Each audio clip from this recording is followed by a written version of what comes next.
Hello दोस्तों, नमस्कार। हम लोग पिनाकल बुक से भूगोल पार्ट को देख रहे हैं। हमने नदी वाले पार्ट को तो देख लिया था। अब इसके आगे हम आज भारत में खनिज ऊर्जा संसाधन, कृषि और मिट्टी वाले पार्ट के कुछ प्रश्नों को देखेंगे। चलिए स्टार्ट करते बिना देरी किए। प्रश्न संख्या 376 है।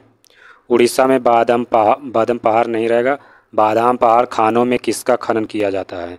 बादाम पहाड़ खानों में किसका खनन किया जाता है?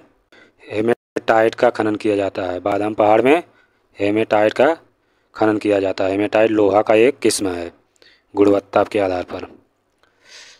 इसके विस्तार को देखते हैं।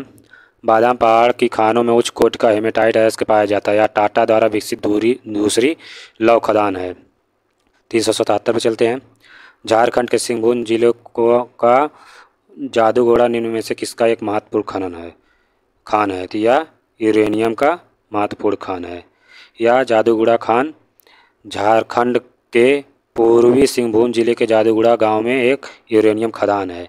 इसने 1967 में परिचालन शुरू किया और यह भारत की पहली यूरेनियम खदान है। चलिए अगले प्रश्न चलते हैं। निम्न में से कौन भारत का सबसे बड़ा कोयला क्षेत्र है? तो झरिया भारत का सबसे बड़ा कोयला क्षेत्र है। झरिया कोलफील्ड भारत के पूर्व में झरिया में स्थित झारखंड में स्थित एक बड़ा कोयला क्षेत्र है। Jharia 19.4 billion tonne coking coal के अनुमानित भंडार वाले भारत में सबसे बड़े कोयला भंडार का प्रतिनिधित्व करता है। चलिए अगले प्रश्न चलते हैं।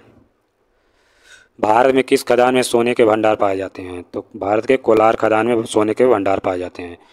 कोलार कोल्डफील्ड्स या केजीएफ एक खनन क्षेत्र है और भारत के कर्नाटक राज्य के कोलार जिले में केजीएफ तालुक के अंतर्गत आता है। रॉबर्टसन पेट कोलार गोल्डफील्ड का मुख्यालय है। चलिए अगले प्रश्न चलते हैं। किस खनिज को दफन धूप के नाम से जाना जाता है? तो कोयला खनिज को दफन धूप के नाम से जाना जाता है। आज हम जिस कोयले का उपयोग कर रहे हैं वह लाखों साल पहले बना था, जब विशाल फर्न दलदल पृथ्वी की परतों के नीचे दब गए थे। इसलिए कोयले को दफन धूप कहा जाता है। अगले प्रश्न चलते हैं। जादूगोड़ा को किस लिए जाना जाता है? तो जादूगोड़ा को किस लिए जाना जाता है? चलिए ऑप्शन देखते हैं। जादूगोड़ा को यूरेनियम के लिए जाना जाता है। जादूगोड़ा खान भारतीय राज्य झारखंड के पूर्वी सिंहभूम जिले जादूगोड़ा गांव में एक यूरेनियम खदान है। चलिए अगले प्रश्न चलते हैं।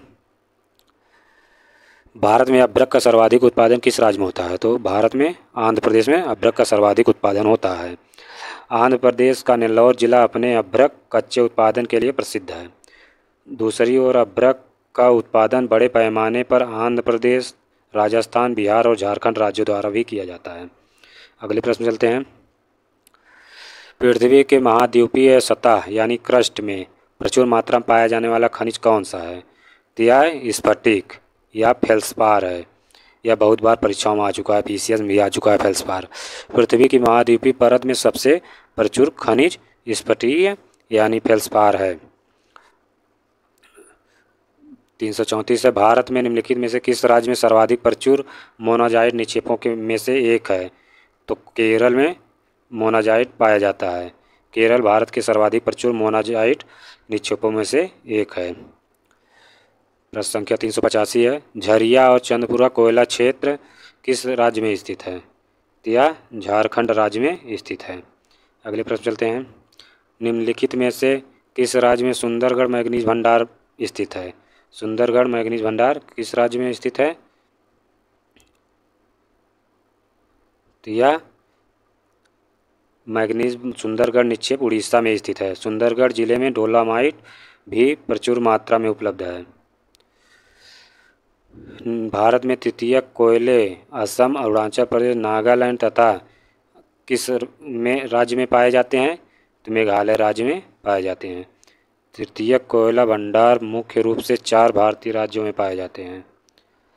पूर्वोत्तर भारत में मेघालय और असम में कुल तृतीयक कोयला भंडार का 73% हिस्सा है। नागालैंड और अरुणाचल प्रदेश कुल तृतीयक कोयला भंडार में 21% और 6% का योगदान है। निम्नलिखित में से किस कौन सा तांबे के खानों के लिए प्रसिद्ध है? तो खेतड़ी की खान तांबे के लिए प्रसिद्ध है। खेतड़ी राजस्थान के झुंझुनू जिले का एक कस्बा है। खेतड़ी अपनी तांबे की खानों के लिए प्रसिद्ध है। यह हिंदुस्तान कॉपर लिमिटेड यानी HCL द्वारा बनाया गया है और इसके नियंत्रण में है, यानी HCL यहाँ से खनन करता है। निम्नलिखित में से कौन भारत का एकमात्र राज्य है जो हीरे का उत्पादन करता है? तो मध्य प्रदेश हीरे का उत्पादन करता है। मध्य प्रदेश भारत का एकमात्र राज्य है जो हीरे का उत्पादन करता है। पन्ना भारतीय राज्य मध्य प्रदेश में पन्ना जिले का एक शहर है। चलिए अगले प्रश्न चलते हैं। छत्तीसगढ़ के अमरकंटक पठार में निम्नलिखित में से किस खनिज का प्रचुर भंडार है? तो बॉक्साइट का प्रचुर भंडार है। छत्तीसगढ़ के अमरकंटक पठार में बॉक्साइट का प्रचुर भंडार है। विश्व के शीर्ष बॉक्साइट उत्पादकों की सूची में भारत 5वें स्थान पर है। चलिए अगले प्रश्न चलते हैं। निम्नलिखित में से कौन भारत में सबसे बड़ा बिटुनस कोयला क्षेत्र है? तो झरिया सबसे बड़ा बिटुनस कोयला क्षेत्र है। चलिए अगले प्रश्न चलते हैं। निम्नलिखित में से किस राज्य में सबसे अधिक कोयला भंडार स्थित है? तो झारखंड में सबसे अधिक कोयला भंडार पाया जाता है। 83,152 मिलियन टन के अनुमानित भंडार के साथ झारखंड में सबसे अधिक कोयला भंडार है। चलिए अगले प्रश्न चलते हैं। निम्नलिखित में से कौन पृथ्वी के महाद्वीपीय द्रव्यमान के मुख्य खनिज घटकों में से एक है? तो सिलिका मुख्य खनिज घटकों में से एक है। सिलिका पृथ्वी के महाद्वीपीय द्रव्यमान के मुख्य खनिज घटकों में से एक है। भूपर्पटी में 27.72% सिलिका पाया जाता है। कौन पश्चिम बंगाल में स्थापित एक निर्यात प्रसंस्करण क्षेत्र है? तो फाल्टा एक निर्यात प्रसंस्करण क्षेत्र है। फाल्टा पश्चिम बंगाल में स्थापित एक निर्यात प्रसंस्करण क्षेत्र है। एक निर्यात प्रसंस्करण क्षेत्र एक सीमा शुल्क क्षेत्र है जहां किसी को शुल्क के भुगतान के बिना सुरक्षा के तहत निर्यात माल के निर्माण के लिए संयंत्र, मशीनरी, उपकरण और सामग्री आयात करने की अनुमति है। अगले प्रश्न चलते हैं। नारकटिया तेल क्षेत्र किस राज्य में स्थित है? नारकटिया तेल क्षेत्र असम राज्य में स्थित है। चलिए अगले प्रश्न चलते हैं।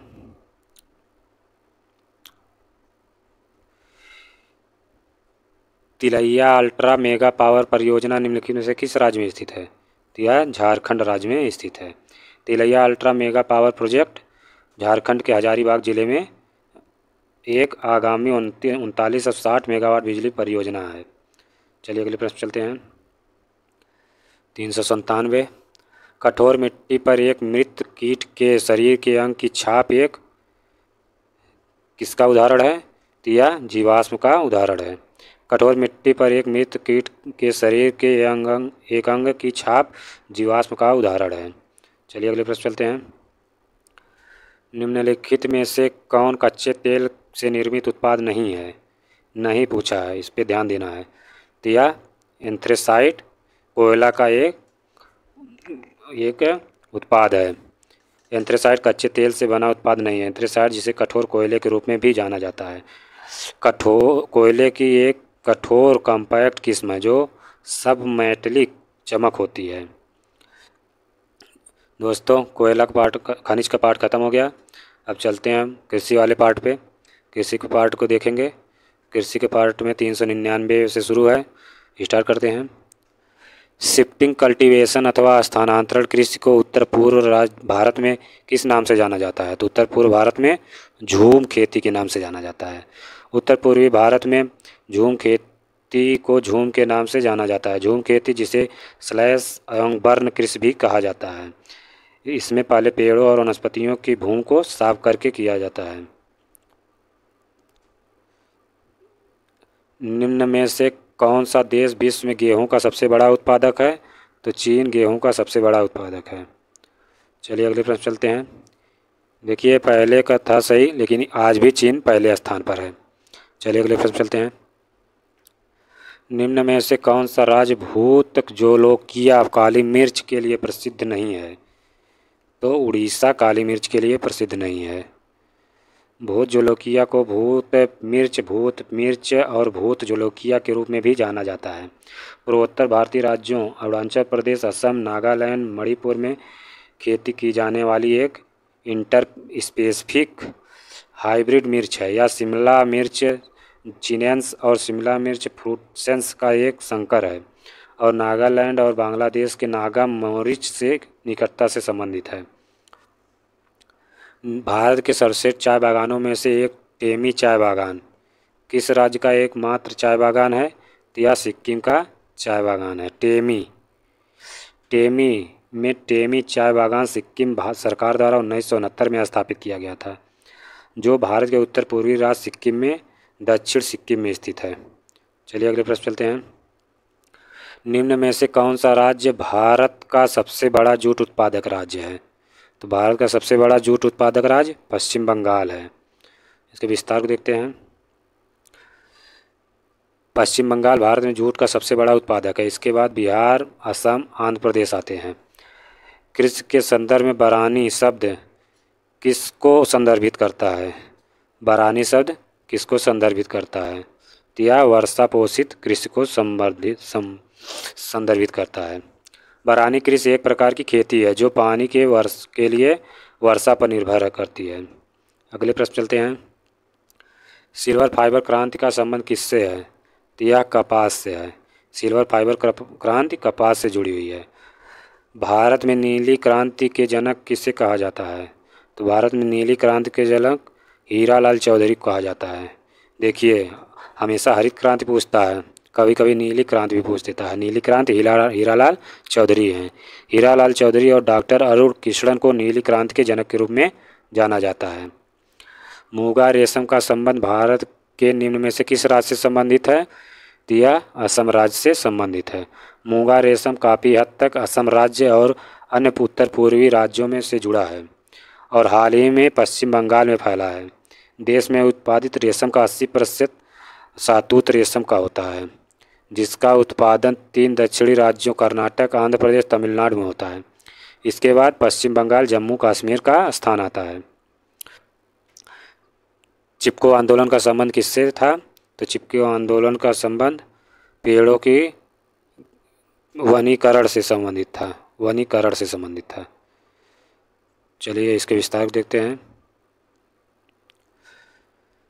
चिपको आंदोलन वनीकरण आंदोलन था। यह भारत के उत्तराखंड राज्य में किसानों द्वारा पेड़ों की कटाई के विरोध में किया गया था। चलिए अगले प्रश्न चलते हैं। हरित क्रांति का संबंध किससे है? तो हरित क्रांति का संबंध गेहूं के उत्पादन से है। हालांकि हरित क्रांति का संबंध खाद्यान्न उत्पादन से है और उसमें गेहूं का सबसे ज़्यादा उत्पादन हुआ। चलिए अगले प्रश्न चलते हैं, इसके विस्तार को देख लेते हैं। भारत के भीतर हरित क्रांति 1967 में शुरू हुई, जिसके कारण खाद्यान्न उत्पादन में वृद्धि हुई, विशेषकर पंजाब, हरियाणा, उत्तर प्रदेश में। हरित क्रांति के तहत प्रमुख मील के पत्थर गेहूं के अधिक उपज देने वाली किस्मों और गेहूं की जंग प्रतिरोधी प्रजातियों का विकास थे। निम्नलिखित में से कौन सा राज्य भारत में दालों का सबसे बड़ा उत्पादक है? तो मध्य प्रदेश दालों का सबसे बड़ा उत्पादक है।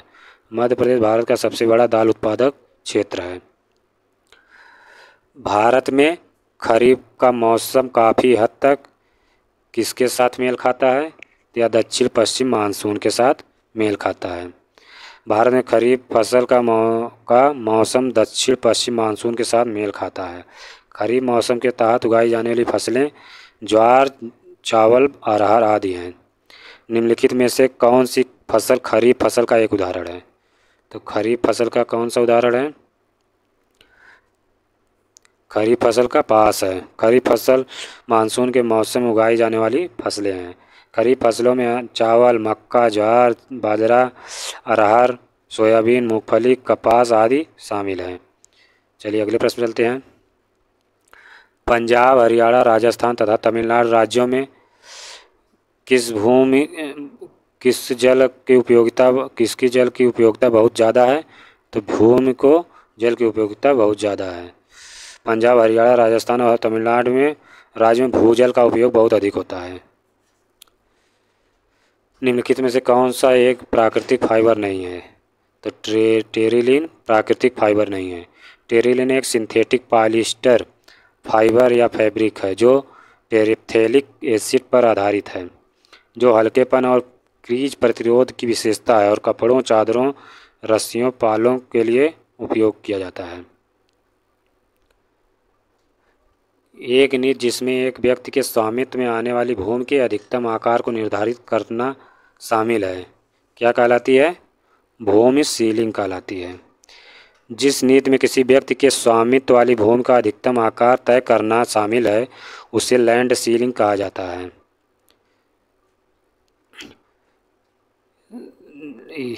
भूमि की सीमा को भूमि जोत की अधिकतम सीमा तय करने की प्रक्रिया के रूप में परिभाषित किया जा सकता है, जो एक व्यक्ति के पास हो सकता है। शहरी भूमि सीमा भारत में एक कानून था जिसे 1976 में पारित किया गया था। चलिए अगले प्रश्न चलते हैं।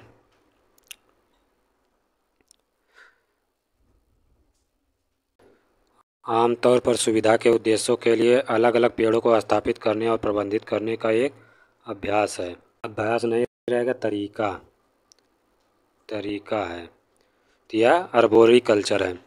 वृक्षारोपण आमतौर पर सुविधा के उद्देश्यों के लिए अलग अलग पेड़ों को स्थापित करने और प्रबंधित करने की एक प्रथा है। वनों की वृद्धि, संरचना, गुणवत्ता को नियंत्रित करने की प्रथा है जिससे मूल्यों और ज़रूरतों को पूरा किया जा सके। विशेष रूप से इमारती लकड़ी का उत्पादन, विनिकल्चर, अंगूर की खेती, विटीकल्चर रहेगा, विनिकल्चर नहीं विटीकल्चर, और कटाई है। फूलों की खेती, फूलों और सजावटी के पौधों की खेती। चलिए अगले प्रश्न चलते हैं। निम्नलिखित में से किस प्रकार की भूमि पर सीढ़ी खेती की जाती है? तो पहाड़ों में सीढ़ीदार खेती की जाती है। टेरेस फार्मिंग आमतौर पर पहाड़ी क्षेत्रों में की जाती है। इसे स्टेप फार्मिंग या सोपानी कृषि के नाम से भी जाना जाता है। चलिए अगले प्रश्न चलते हैं। काजू उगाने के लिए कौन सी मिट्टी सबसे उपयुक्त है? तो यह लाल लैटेराइट मिट्टी सबसे उपयुक्त है। तमिलनाडु, आंध्र प्रदेश और केरल में लैटेराइट मिट्टी काजू के लिए सबसे उपयुक्त है। काली मिट्टी कपास, गन्ना उत्पाद और तंबाकू, गेहूं, बाजरा, तिलहन जैसी फसलों उगाने के लिए आदर्श है। काली मिट्टी को रेगुर मिट्टी के नाम से भी जाना जाता है। काली मिट्टी दक्कन ट्रैप में पाई जाती है क्योंकि इस क्षेत्र का निर्माण ज्वालामुखी विस्फोट से उत्पन्न लावा के जमाव से हुआ है। निम्नलिखित में से कौन सा राज्य सूरजमुखी की खेती में अग्रणी है? तो कर्नाटक राज्य सूरज की खेती में, हालांकि अब इस समय मध्य प्रदेश है।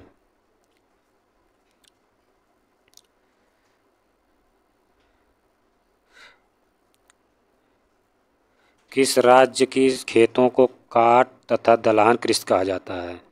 किस प्रकार की खेती को काट तथा दलहन खेती कृषि का कहा जाता है?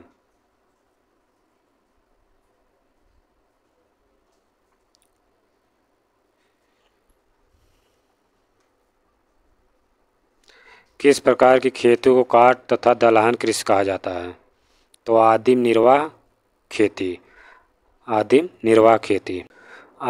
निर्वाह खेती का एक प्रारूप है जिसे स्लैश एवं बर्न खेती भी कहा जाता है। स्लैश एंड बर्न कृषि खेती की एक विधि जिसमें जंगलों को जला दिया जाता है और रोपण के लिए साफ किया जाता है। चलिए अगले प्रश्न चलते हैं। निम्नलिखित में से कौन तिलहन की एक किस्म है? तो तारामीरा तिलहन की एक किस्म है। तारामीरा उत्तर पश्चिमी भारत के सूखे क्षेत्रों की एक महत्वपूर्ण तिलहन फसल है। तेल सीधे नहीं खाया जाता, हालांकि इसे सरसों के तेल के साथ मिलाया जाता है ताकि बाद की तीखापन को बढ़ाया जा सके। चलिए अगले प्रश्न चलते हैं। निम्नलिखित में से कौन सा एक कारक कृषि भूमि की उर्वरता के नुकसान के लिए जिम्मेदार है? तो मिट्टी की उच्च कटियन विनिमय क्षमता के लिए जिम्मेदार है। चलिए अगले प्रश्न चलते हैं।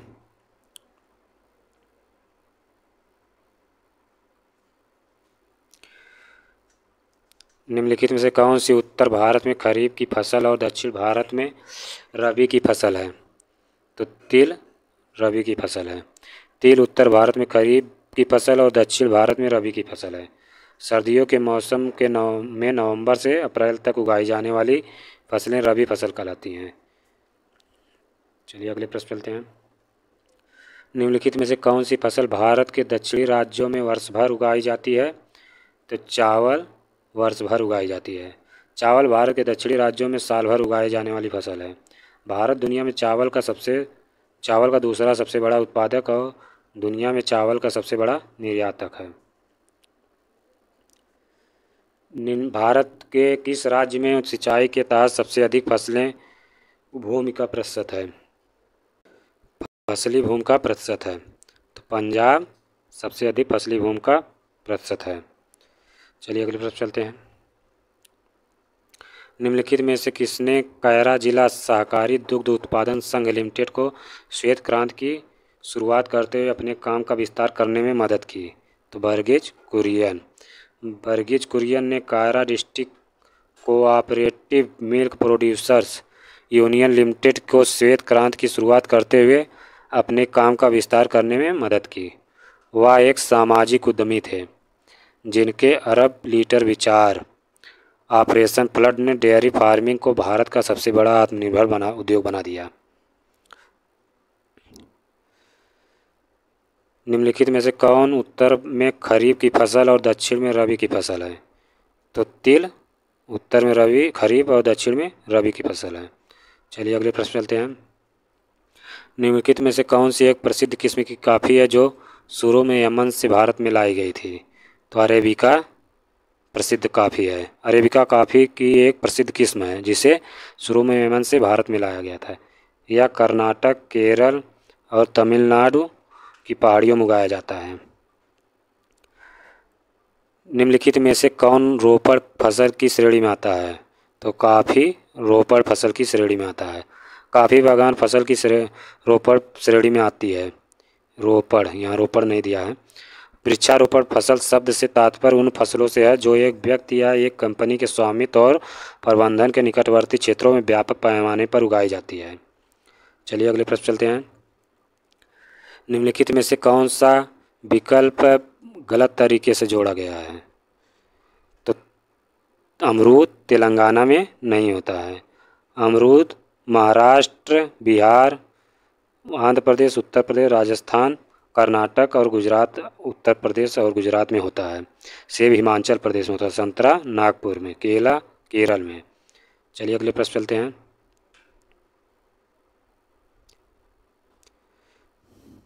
खत्म हो गया कृषि वाला पार्ट। अब मिट्टी पे चलते हैं। 431 नंबर से मिट्टी स्टार्ट है। उपजाऊ नदी की जलोढ़ मिट्टी के उत्पादन के लिए सबसे उपयुक्त है। तो चावल। उपजाऊ नदी की जलोढ़ मिट्टी चावल उत्पादन के लिए सबसे उपयुक्त है। निम्न में से किस राज्य में दलदली पीठमय मृदा मुख्य रूप से नहीं पाई जाती? तो मध्य प्रदेश नहीं पाई जाती। दलदली मिट्टी में फास्फेट और पोटास की मात्रा कम होती है। वे केरल के कुछ जिलों और तमिलनाडु के तटीय क्षेत्रों, बिहार, उत्तराखंड और अल्मोड़ा जिले और पश्चिम बंगाल के सुंदरवन में पाए जाते हैं। उत्तरी मैदानों का निम्न में से कौन सा क्षेत्र सर्वाधिक उपजाऊ है? तो खादर सर्वाधिक उपजाऊ है। खादर भारत के उत्तरी भाग में सबसे उपजाऊ क्षेत्र है। यह नमी जलोढ़ से बना है और नदी के किनारे बाढ़ के मैदानों का निर्माण करता है। चलिए अगले प्रश्न चलते हैं। खादर एक नई जलोढ़ मिट्टी है। खादर मिट्टी में नई जलोढ़ मिट्टी होती है जो नदी से नई गाद की मात्रा में अपेक्षाकृत अधिक होती है और प्रत्येक बाढ़ चक्र के साथ रिचार्ज हो जाती है, यानी नई हो जाती है। यह बहुत उपजाऊ मिट्टी है। काली मिट्टी अधिकतर भारत के किस राज्य में पाई जाती है? तो प्रायद्वीपीय पठार में अधिक पाई जाती है। चलिए इसके विस्तार देखते हैं। काली मिट्टी या रेगुर मिट्टी भारत में प्रायद्वीपीय पठार में पाई जाती है। यह लावा के प्रवाह से बनने वाली मिट्टी है। चूना, लोहा, मैग्नीशियम, एल्युमिनियम और पोटेशियम की प्रचुरता के कारण इस मिट्टी में एक समृद्ध काला रंग है। मिट्टी की बनावट जो जलवायु से प्रभावित होती है। जलोढ़ मृदाएं भारत के कुल क्षेत्रफल के लगभग कितने प्रतिशत फैली है? या 40% पर, ऑप्शन के अनुसार 40% पर फैली है। जलोढ़ मिट्टी भारत के कुल क्षेत्रफल के लगभग देखिए एक जैव दातर यह 43% में फैली है। यह भारत में सर्वाधिक उपलब्ध मिट्टी है। खादर और बांगर किस प्रकार की मृदा है? तो यह जलोढ़ प्रकार की मृदा है। चलिए अगले प्रश्न चलते हैं। किस मृदा को सर्वग्राही समूह के नाम से भी जाना जाता है? तो लाल मृदा को सर्वग्राही समूह के नाम से जाना जाता है। लाल मिट्टी मुख्यतः कम वर्षा वाले क्षेत्र में पाई जाती है। इसे ओमनीबस समूह के नाम से जाना जाता है। इसमें चूना पत्थर, फास्फेट, मैग्नीज, नाइट्रोजन, ह्यूमस और पोटास की कमी होती है। भारत के किस क्षेत्र में शुष्क मृदा पाई जाती है? तो राजस्थान में शुष्क मृदा पाई जाती है। चलिए अगले प्रश्न चलते हैं। निम्न में से कौन काली मृदा की एक विशेषता नहीं है? तो इसकी जल धारण क्षमता कम होती है, इसकी जल धारण क्षमता अधिक होती है। यहाँ कम दिया, यही सही है, यानी यही गलत था। चलिए अगले प्रश्न चलते हैं। काली मृदा भारत के किस राज्य में नहीं पाई जाती? तो काली मृदा भारत के पंजाब राज्य में नहीं पाई जाती है। काली मिट्टी भारत के मध्य, पश्चिमी और दक्षिणी राज्यों में पाई जाती है। पंजाब उत्तरी भारत में स्थित है। लेटराइट मिट्टी में समृद्ध है। लेटराइट मिट्टी में आयरन ऑक्साइड पाया जाता है। मृदा का वैज्ञानिक सर्वेक्षण करने के लिए भारत में मृदा सर्वेक्षण किस वर्ष में स्थापित किया गया था? तो यह 1956 में स्थापित किया गया था। भारतीय मृदा सर्वेक्षण की स्थापना 1956 में वैज्ञानिक सर्वेक्षण करने के लिए की गई थी। निम्नलिखित में से कौन गलत युग्मित है? तो कौन सा युग्मित गलत है? तो पेडोलॉजी गलत है। पेडोलॉजी मृदा का विज्ञान होता है। चलिए इसके विस्तार को देखते हैं।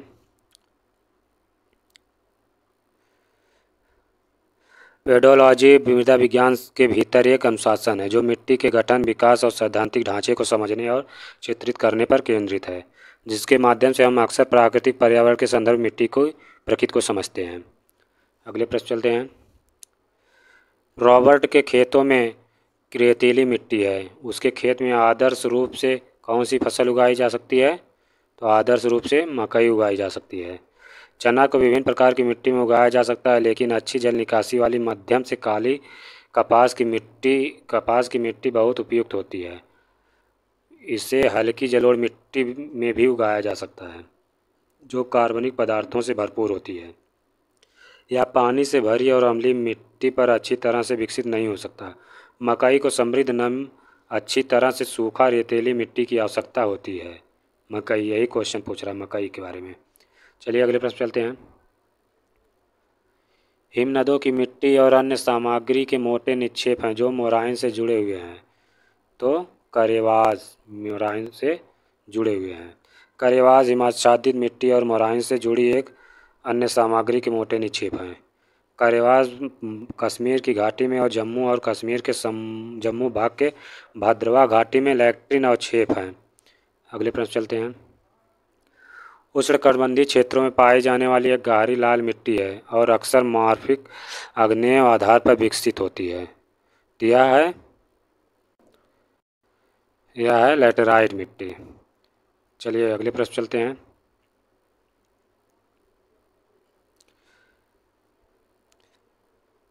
भारत की मिट्टी राष्ट्रीय मृदा सर्वेक्षण ब्यूरो और भूमि उपयोग योजना रिपोर्ट प्रकाशन संख्या 94 के अनुसार किस प्रकार की मिट्टी सबसे प्रचुर मात्रा में उपलब्ध है? इंसेप्टिसोल। भारत की मिट्टी राष्ट्रीय मृदा सर्वेक्षण ब्यूरो और भूमि उपयोग योजना रिपोर्ट प्रकाशन संख्या 94 के अनुसार इंसेप्टिसोल प्रकार की मिट्टी सबसे प्रचुर मात्रा में उपलब्ध है।